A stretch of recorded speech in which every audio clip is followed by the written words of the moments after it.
only ever I know. Y'all the main ones I'm watching on my throne. Created everything, but I called you my own. That land I gave you, put my name on it, my home. Yeah, that's my home. Israel, Abraham, Isaac, Jacob. I made a promise, can't nobody take it. I chose to put you above all the nations. Out of your graves, I chose to awaken. We made a covenant, don't you forsake it. Come get protected while they going crazy. Israel, my firstborn, my baby. Israel, my firstborn, my baby. I woke you up in your land of captivity. I do not change, I want you to remember me. Laws and commandments, I gave you the remedy. Go read the testimonies for your memory. I sent them prophets, but you wasn't hearing me. I come to you if you really come near to me. I heard your cry.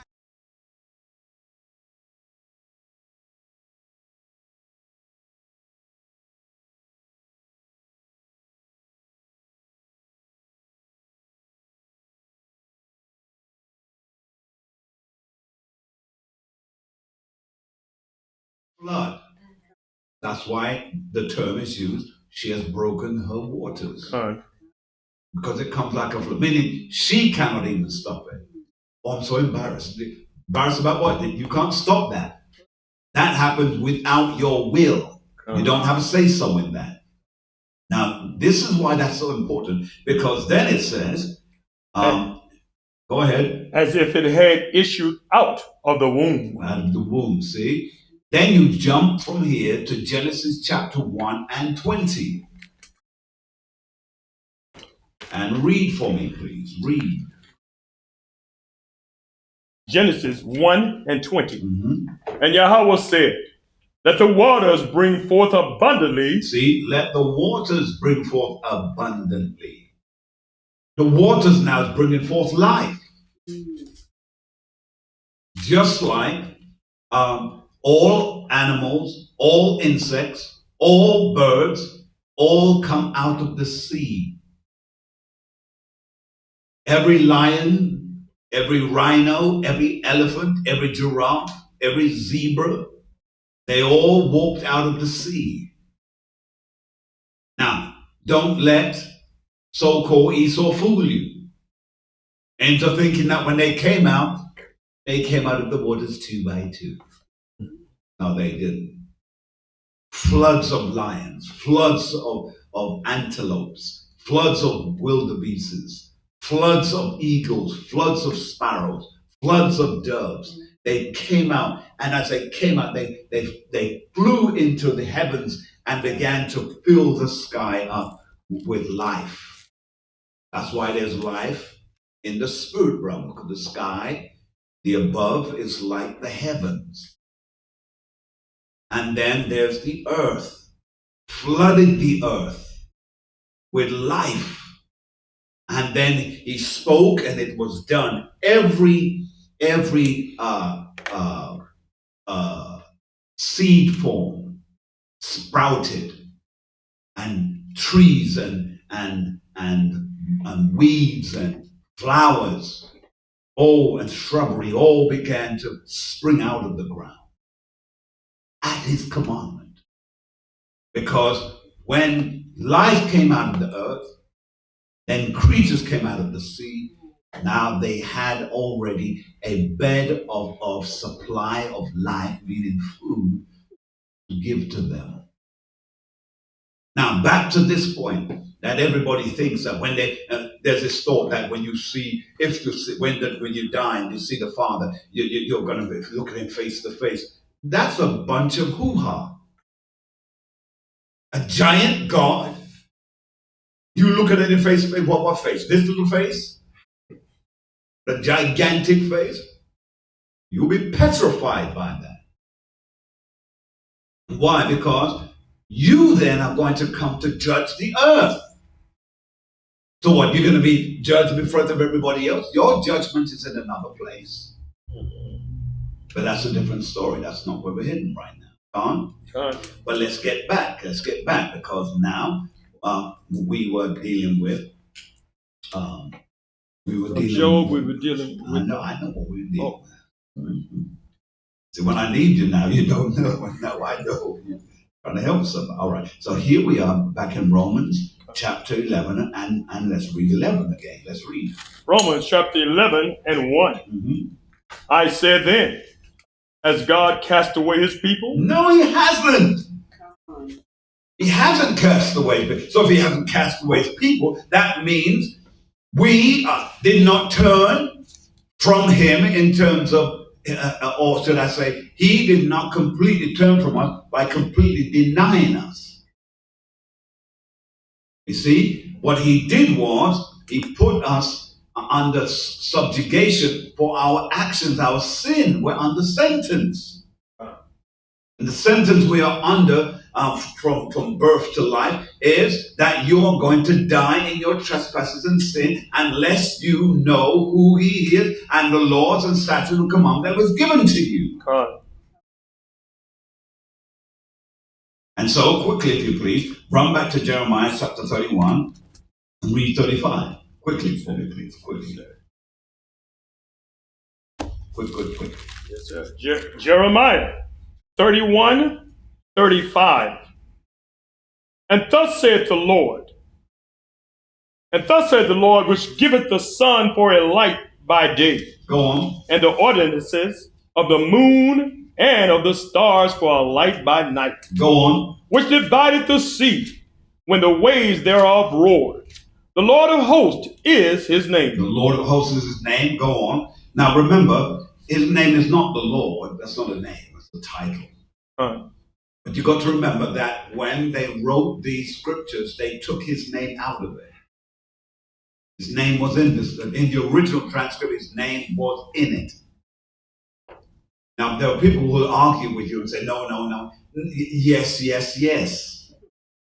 Because this side of the world, there are certain manuscripts you will never see.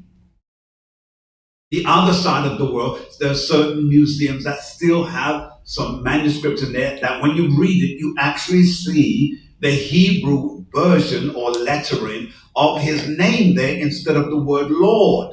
You will see that.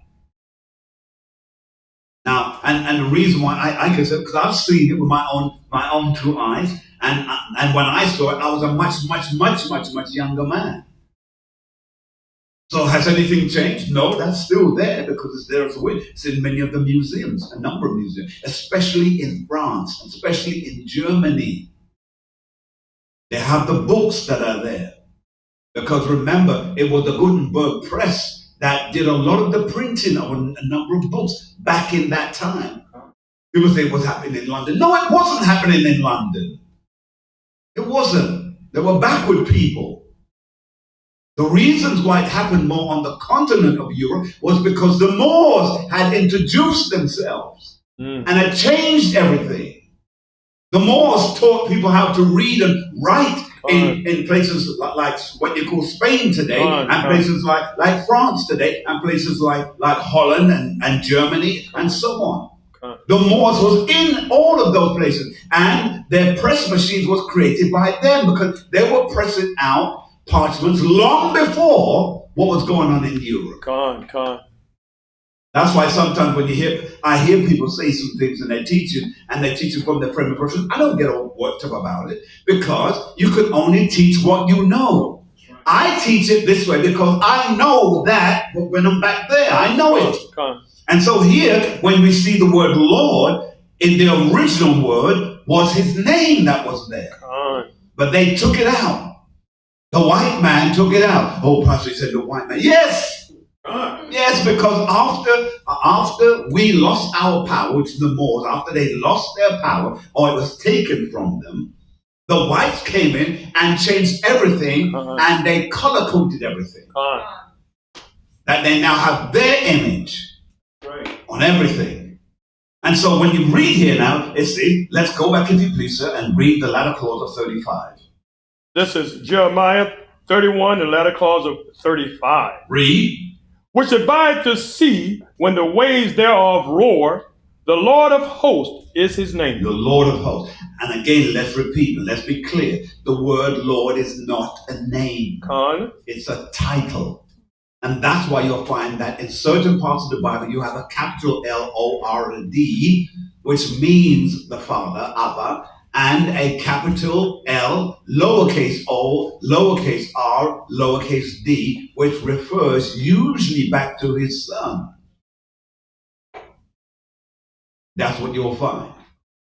Then when we read on, it says, the Lord of hosts is his name. Well, we know it's Yahweh of hosts is his name. Verse 36, let's read, sir. If those ordinances depart before me, said the Most High Lord, then the seed of Israel also shall cease from being a nation before me. Read it again, because it lets you know that Israel cannot be ceased because of the ordinances.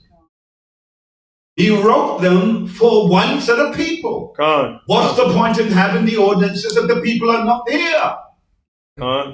Read. If those ordinances depart from before me, saith the Most High Lord, then the seed of Israel also shall cease from being a nation before me. It's telling you clearly there, you see it?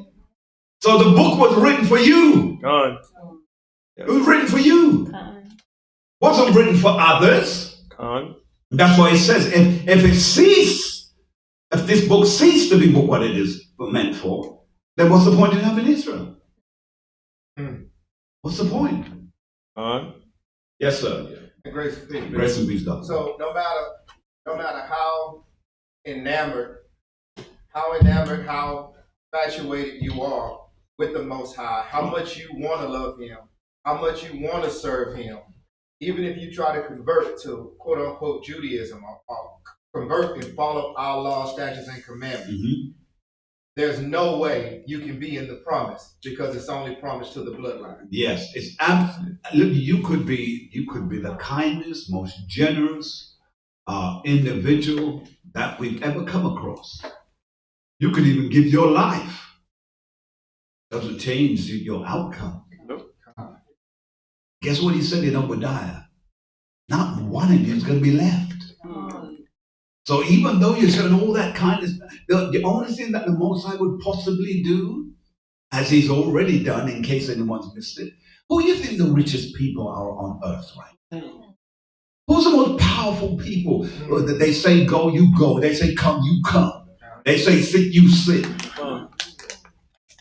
Who do you think the most powerful people that ever? People say, well, they're not as powerful as the Babylonians. Yes, beyond. Because the Babylonians didn't have nuclear missiles. Hello. So you can't compare the two. All of the Egyptians, the Babylonians, the Assyrians, and the Romans, and the Greeks, they were powerful in their day for what they had. And remember what made them powerful. They built power. Those Babylonians, they go all the way back to the Iron Age. None of the other nations were able to smelt the iron the way that they did, which allowed them to have chariots with wheels of iron, and swords sticking out of the side of them. The others had wooden, and if not, they had copper, which is what the Egyptians had. A lot of their chariots was copper, shined up copper in order to still business. And their javelins were made of lesser material. Why do you think when the time came around that then when David now was a young man, then he had Goliath, and Goliath, I would say, had brothers. Why do you think that they spoke about his javelin, how much it weighed, and his sword, and his helmet made out of iron? But now we're coming out of the Iron Age. So the different ages had different types of power. Now, in this age right now, Esau is extremely powerful. Can't touch him. Now you'll say, well, this and the other. Well, here's what you've got to understand as well. We may side up a little bit with the Russians, but Russians are still Esau. Same. Thank you. The only difference with Russia that some of their people are mixed in with the Mongolites. The Mongolites, because that nation got mixed in a lot with Genghis Khan and with Attila the Hun. All of those people, those Chinese who were very powerful, they conquered all the upper sections. And that's why they don't talk about that history, because they don't. But they are. Now, watch this now. But when you read here, then verse 37, it said, thus said the Lord. If heaven above can be measured, Read. and the foundations of the earth searched out beneath, Read.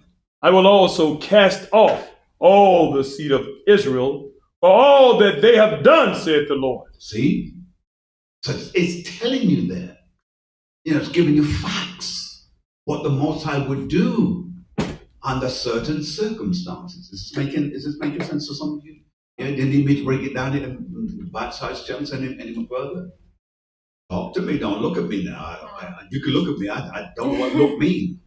Right? Say something. Come on. All right. So now let's go back just real quick now because I want to show you something. Now, how do we know that?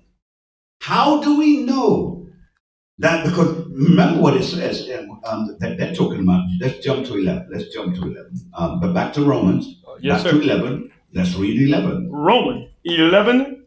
I started 2, sir. We did 1. 11 and 2. In Romans 11, I'm going to read verse 11. I say then, have they stumbled that they should fall? Go on. The Most High God forbid. But rather through their fall. Through their what? Through their fall. Go on. Salvation is coming to the Gentiles. Salvation is what? Has come into the Gentiles. Has come unto the Gentiles. Is that what it's telling us here? Salvation is coming to the Gentiles. Read it one more time. Let's see. Romans 11 and 11. Mm-hmm. I say then, have they stumbled that they should fall? The Most High God forbid. With what? But rather, through their fall, salvation is coming to the Gentiles for to provoke them to jealousy. Now, when you read that now, there are those who push it hard that the Gentiles that is speaking about are people from the other nations.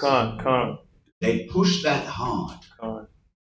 And they don't seem to get it that that's not the Gentiles that the scriptures is making references to.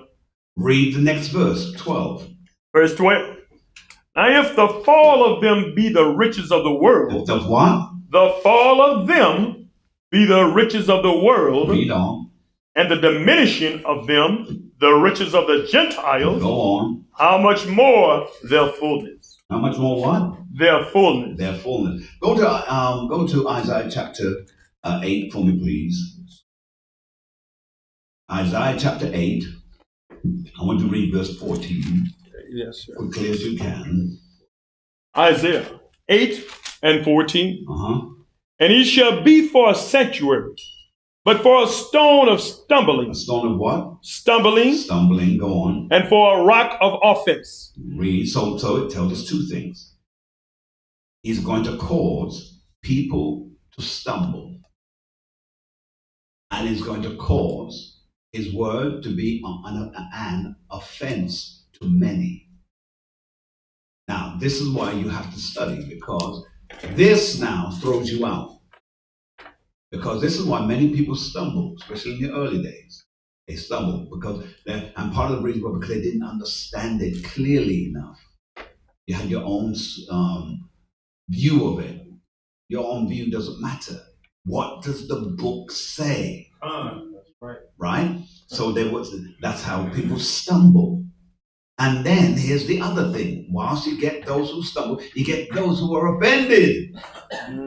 In the Christian church right now, they're offended.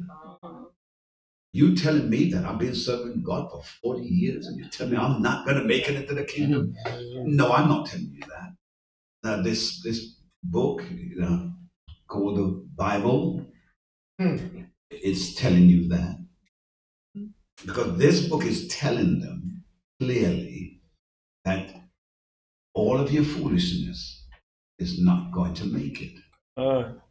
That's what we read in John earlier on. Did we not read in 1 John chapter 2? Did we not read? Yes, sir. And told us clearly there.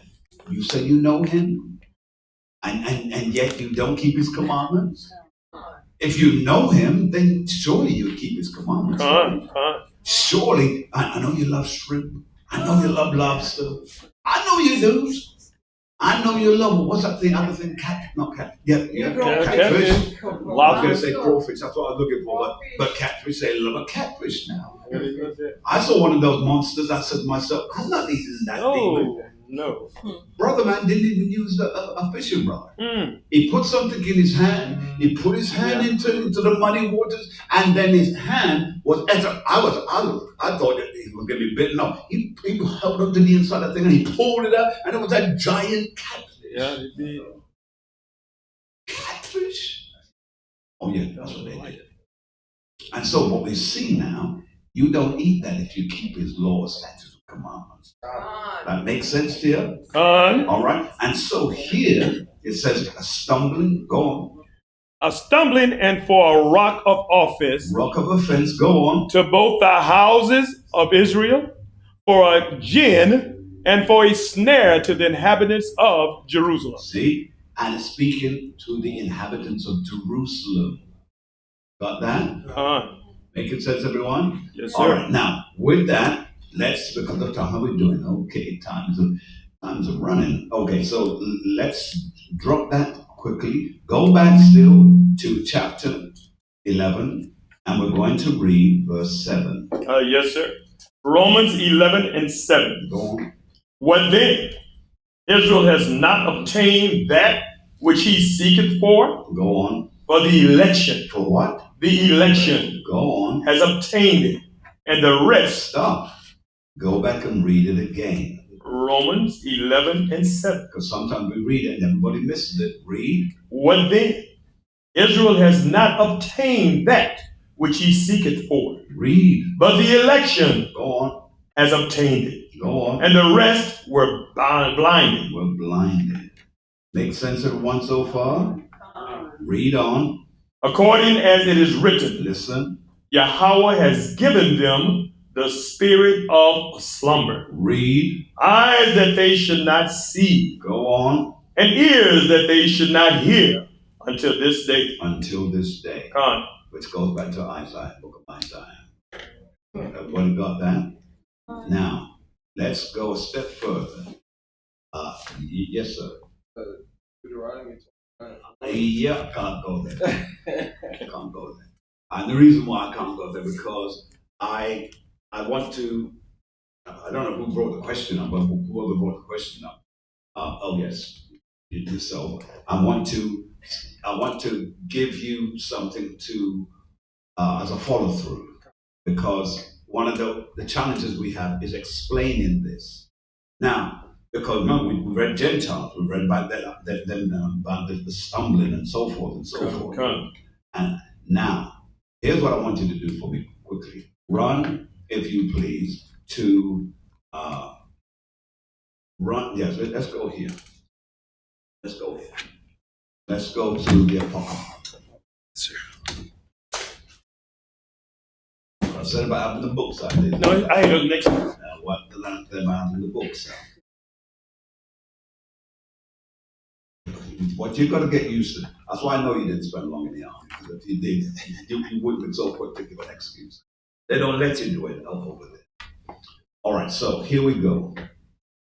Go to 2 Maccabees chapter 6 and 6. 2 Maccabees 6 and 6. There. Begin reading. 2 Maccabees chapter 6 and 6. Mm-hmm. Neither was it lawful for a man to keep the Sabbath days. All right, stop. Read it again. Slow it down. Neither was it lawful for a man to keep Sabbath days. Go on. Or ancient feast, or to profess himself at all to be a Jew. All right. So,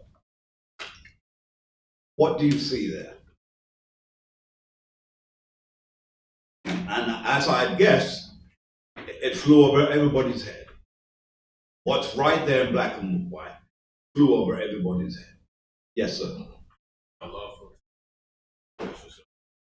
Why?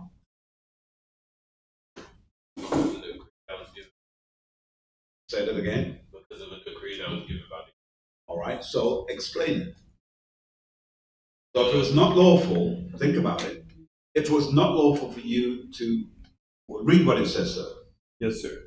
Neither was it lawful for a man to keep Sabbath days or ancient feasts, or to profess himself. That's the word I wanted.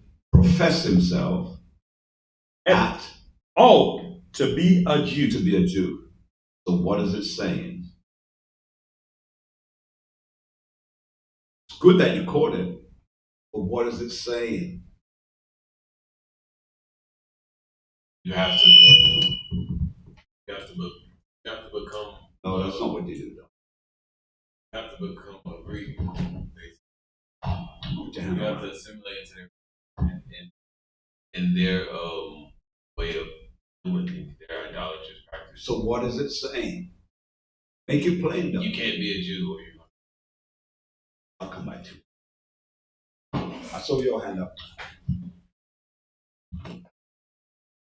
I was gonna just, I guess, say what verse 6 is saying, that it had been decreed that it was against the law for you to profess or call yourself a Jew. Okay, so what is it saying?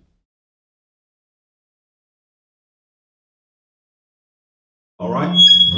Isaiah? It's the same thing then as now. The strategy was, as long as they would not obey their customs, they knew that they could. That's where our power was. So what is it? That's all I want. I don't need a long soliloquy. What is it saying? You can no longer be the people that you are, because if you are, it destroys us. Okay, so what? So what then? The only way to stop you is to get you not to do what you're supposed to do. All right. Yes. I'm thinking that if you can't say that. Hold it one moment.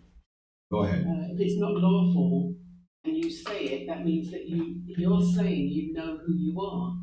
Because it said, what we just read in Romans, the election have obtained it. So what is it saying? You say it, you know who you are. Right, so what is it saying? It's telling us something. It's very clear what it's telling us. It's just that every one of us have read this. Every one of us has missed it. So what is it saying? The latter clause of it says clearly, neither was it lawful, meaning it wasn't part of the law for a man to keep Sabbath days. Right? So, first of all, it's not lawful for you to do that. Or ancient feasts. So we know that this is only pointing its finger to one group of people only. And it said, or, remember it's all going on here, or to profess himself at all to be a Jew. So if it's saying that, what is it saying? Yes, ma'am. Grace and peace. So is it pretty much saying that it is lawful to keep Sabbath? It is lawful to keep the ancient feast, and it isn't lawful to keep any of those.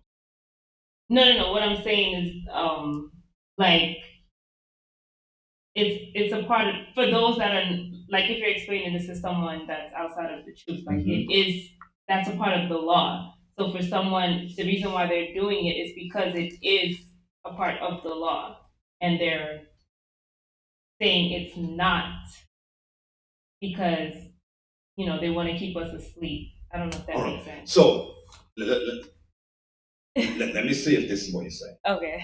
That all these things are part of our law. Yes. But now it's unlawful for us to do anything within our law. Yes. And if we do anything within our law, we are obviously professing ourselves to be what our law says we are. Okay. And if we are, and if we do that, we're telling them this is who we are. Okay. Right? So if we don't do those things that they told us we shouldn't do, right, ultimately, what is it pointing at? Yes, sir. Now tell me what it is. That we've been stripped and will forget our heritage. Yes. Now that's not 17. Is it Jeremiah 17? Yes, 17. Oh, is it 17 or 4? Is it 17 Yes, sir. Okay, all right, good. Thank you. All right, here's what I want you to recognize. If you are not called an African, Johanna, Yes, sir. all right, leave everything alone. Okay. If you are not called a African and you're told that you're not an African, which by the way, they have told you that. What are you then? If they said you can't call yourself an African, where you're from. Mm-hmm. So what are you then?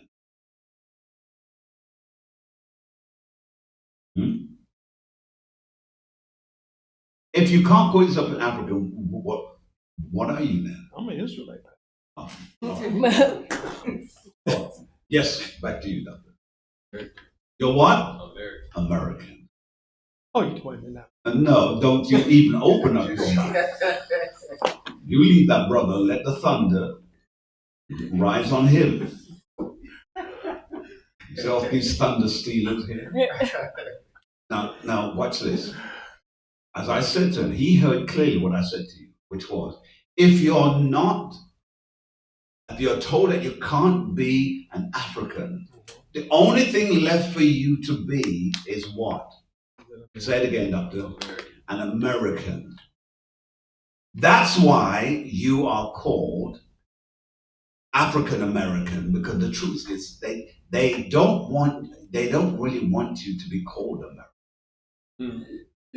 There's a reason for that, by the way, that's deeply plowed into your history. Because many of our people that are here in America were already here. They are the true Americans, if the truth you know. All these other whitewashed individuals who come over here and now calling themselves American, they're not American. They're Polish. They're Czechs. They're Italians. They're Spanish. They're British. They're all these other nations come over here, and guess what? Even the Chinese have done it. The Pakistanis have done it. The so-called East Indians have done it. They come over to America and they're quick to drop who they were, where they come from, and I'm an American. They do. How are they? They want to really drop it on you. You see? And here's the thing. They couldn't be American. If America jumped up and bit them in the nose, they couldn't be it. Because you are who you are, from where the land of where you are from. Right? Now that we know this, now that we have that, when we read this verse in the future, where it says, neither was it lawful for a man to keep the Sabbath days or the ancient feasts or to profess himself at all to be a Jew, that means he had to be what? What was the captivity here? They were Grecians. They were Grecians. Because now they're called Grecians. A black man being called a Grecian. The truth is the original Grecians were black. I do confess to that. But what I'm saying is that by the time Alexander, the so-called Greek, got a hold of it, Grecians were white. Like they're trying to make all Egyptians white. But here's my point, though. Here's what I want you to get to. They were now Grecians. They were now Grecians. Now, when you read the Zondervan Dictionary,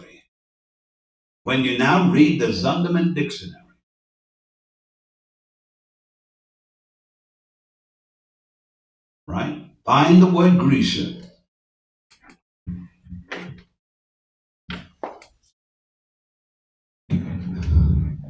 Anyone there?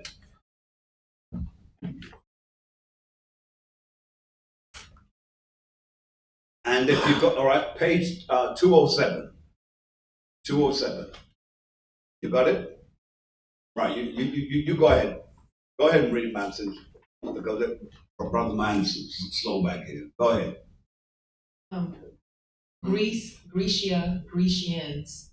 Grecia is Greece, the home of the Hellenes. Greeks and Grecians, however, are to be distinguished. Greeks are generally those of Hellenic race. For example, Acts 16:1, 18:4, and probably John 12:20. You could skip that. Okay. All right. But the word may be used to indicate non-Jews. What? Non-Jews. Non-Jews. Are you seeing that? Grecians are called non-Jews. Go on. Foreigners and aliens. Foreigners and aliens. Now, isn't it something that now, is that yours, Doctor? Hello? Is that yours? That's yes. That's it. So where's, all right, here's that one. Because really, all of you, in all of your Zondermans, should have the Grecian section highlighted. You should. You should. Why? Because that's a typical verse that you're going to go to every single time, especially when we're out at camp and we have to explain to people that occasionally we know that even Israelites are called Grecians. Occasionally. But for the most part, we know that Grecians are Greeks. But we will call it. Why? Because they said it was unlawful for you to call yourself a Jew. And if we can't call ourselves a Jew, therefore the only thing left for us to call ourselves is Greek. Why do you think Timothy, by the way, who the scripture says his mother was a Jewess, but his father operated like he was a Grecian. But he wasn't really a Grecian. He was a Jew that had adapted the ways of the Grecians. That's what the scripture says. But all day long in Christianity, they've been telling you, no, he was a Greek, she married a Greek. No, you off your head, no. Because the son is what the father is. And how then could Timothy call himself a Jew?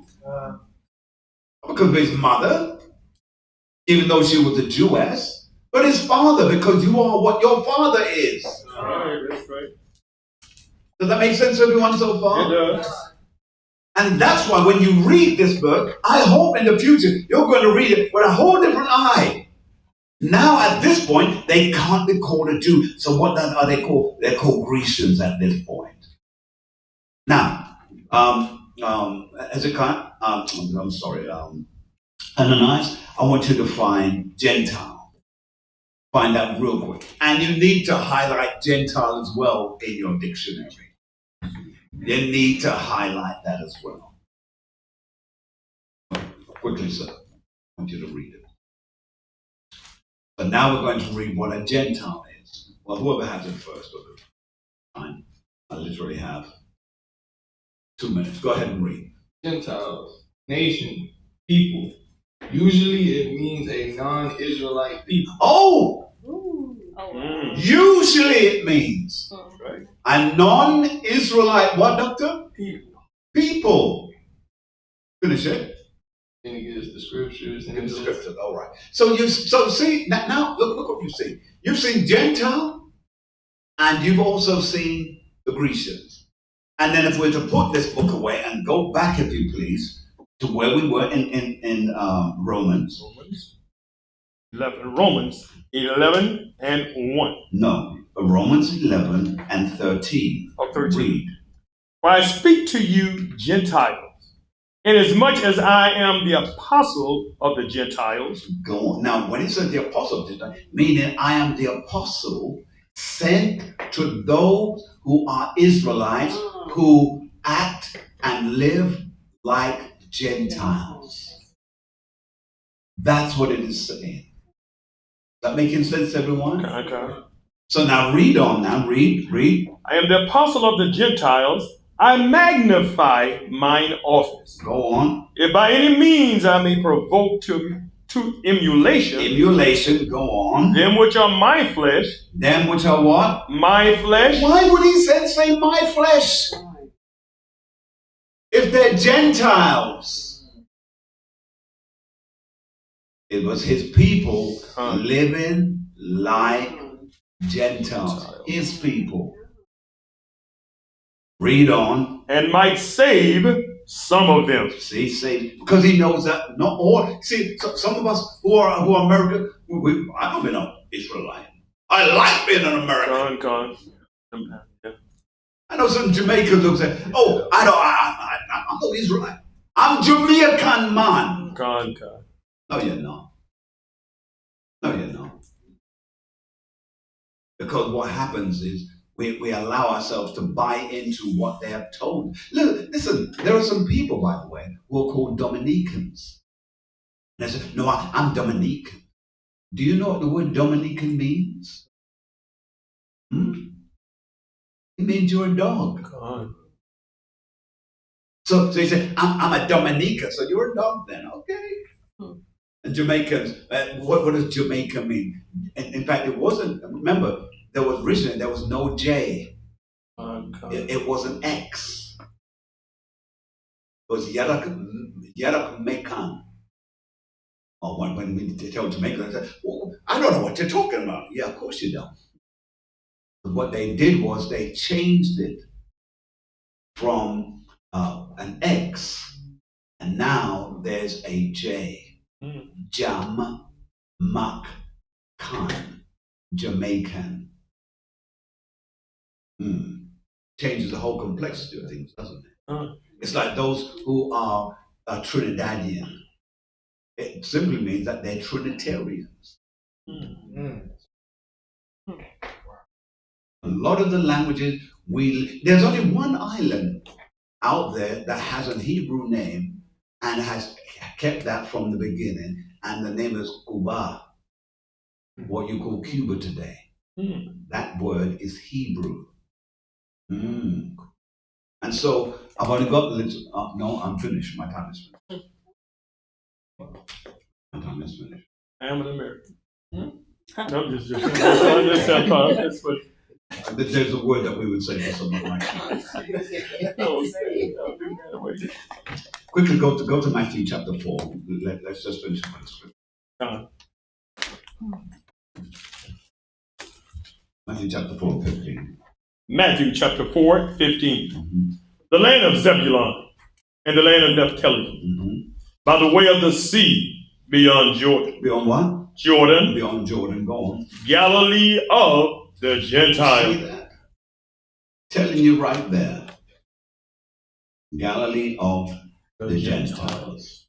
Now, how do we know that they're the Gentiles? Because the next verse is a quote going all the way back to Isaiah. Read. The people which sat in darkness saw great light. See, so who were the people who were sitting in darkness in Gentilia? The northern kingdom. I rest my case, all right. We give all praise to the Most High God. I hope that this teaching has been edifying to our spirits and our minds. I also want to apologize to those who just gone on. And I'm sorry, we had a little bit of technical problems, and so for the most part, you missed out on some of the other information. But I'm sure if the Spirit leads down the road, we will entertain this again and maybe elucidate some more. But I hope that you enjoyed the teaching. I pray that you continue to stand fast in this liberty wherein we have been set free, no more to being captured again in the yoke of bondage. We give all praise to our Father, which is Abba Yah, for all His grace and His mercies towards us. We look forward to seeing you next week. On behalf of myself and the family here, we want to say to you, Barakatah Yahweh, Shem HaMashiach, Selah.